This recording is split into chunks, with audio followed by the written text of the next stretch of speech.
Chris Watts looked, to most people, like an ordinary man. Suburban home, two young daughters, a pregnant wife who documented their lives in cheerful social media videos. Nothing about the exterior hinted at what would unfold in August 2018. A crime so cold and methodical it would grip the world. In the early hours of August 13th, in Frederick, Colorado, Watts murdered his wife, Sean Ann, who was 15 weeks pregnant. Investigators later determined she had returned home from a business trip just hours before. What happened next remains chilling in its simplicity: an argument followed by strangulation. There were no signs of forced entry, no struggle that alerted neighbors, just silence.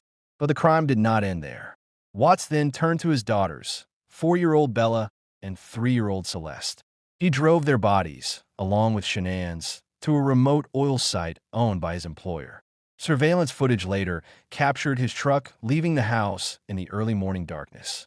It would become one of the most critical pieces of evidence. At the site, Watts buried Sean Ann in a shallow grave. Then, in an act that stunned even seasoned investigators, he placed each of his daughters in separate oil tanks, narrow openings that required deliberate force. It was calculated, detached, almost clinical. Hours later, Watts appeared on local television, pleading for his family's safe return. Standing on his front porch, he swayed nervously, arms crossed, his words hollow. "I just want it back," he said. But viewers sensed something was wrong. His demeanor didn't match his message. Behind the scenes, investigators were already closing in. A neighbor's security footage contradicted Watts' version of events. His story shifted under pressure. First, he claimed Sean Ann had taken the children and left. Then, during a polygraph test, which he failed, he suggested Sean Ann had harmed the girls, and he killed her in a rage. It was a narrative that quickly unraveled. Within days, Watts confessed. The motive was as unsettling as the crime itself. Watts had been having an affair with a co-worker and wanted a new life, one unburdened by marriage and fatherhood. Instead of leaving, he chose annihilation.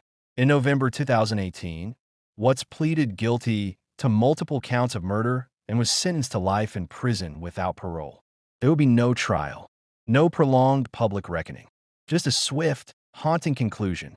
But the story lingers. Because what makes this case so disturbing isn't just the brutality, it's the normalcy that preceded it. The smiling photos, the everyday routines, the illusion of safety, and the question that refuses to fade: how does someone live an ordinary life?